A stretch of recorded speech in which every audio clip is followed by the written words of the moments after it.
Home Alone 2.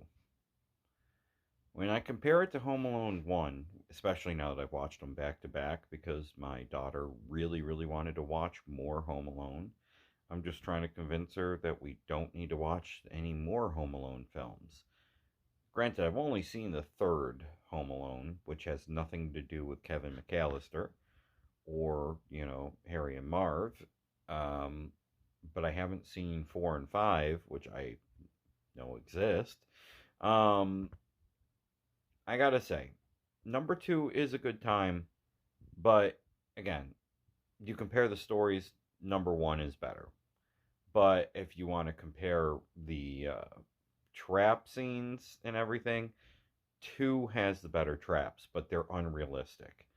Where Harry and Marv's suffering in the first film is very down to earth. You could feel some of that pain yourself if you're a parent, like stepping on a toy, or in my case, I have fell down flights of stairs a couple times at work. Not exactly fun, and I know what kind of pain that actually feels like. So, I was wincing a whole bunch. With the second film, it's very unrealistic.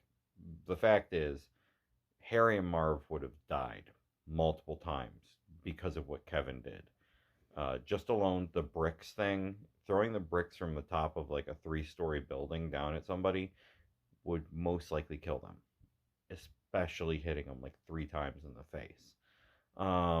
Secondly, like when that barbell hits them and they fall down the freaking to the basement, they would have had broken backs, would not have been able to get up. The electrocution scene, but still, it's absolutely hilarious, and it's one of the best parts. Well, it is the best part of the film. Um, Overall, the whole plot where he wishes this year to have a Christmas to himself and go on his own trip with his own money, and then it happens because they were in such a rush that they weren't really paying that much attention to their kid.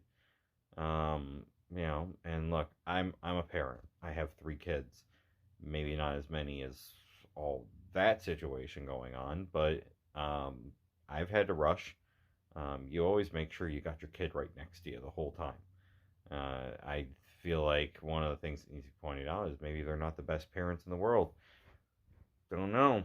I mean, second time in a row where the parents left their kid behind. Um, and of course, pre 9/11, a lot of those checkups and stuff, made it pretty simple why they were able to get through all these checkpoints with no problem. But that being said, the first film is I would say, a superior film to the second one, but you're still going to have a good time if you watch the second one. And, whether you like Trump or not, he is in the film for like 5 seconds. That's it. Back in the time when everybody liked Trump, he cameoed in the film. He just says a couple lines and then he goes away. So, um, really doesn't affect the plot at all.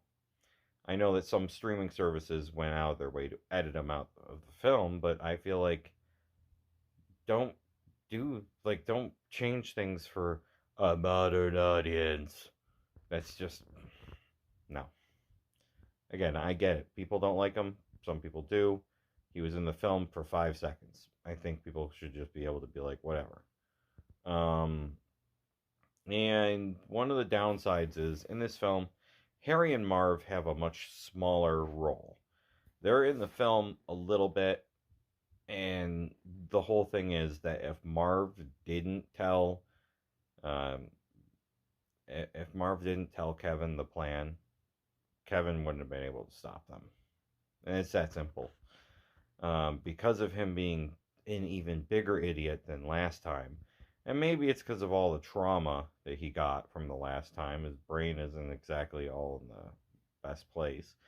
Uh, I just don't know. Um, but it was fine. The movie's fine. It follows a lot of the same beats. There's an older person that scares Kevin who is actually really nice and helps Kevin. The robbers are trying to rob something, and Kevin tries to stop them. He has a bunch of traps set up, and they're pretty similar in traps to the point where there was even commentary. Remember this from last year? It's like, yeah, you know, I don't know. But it was fun.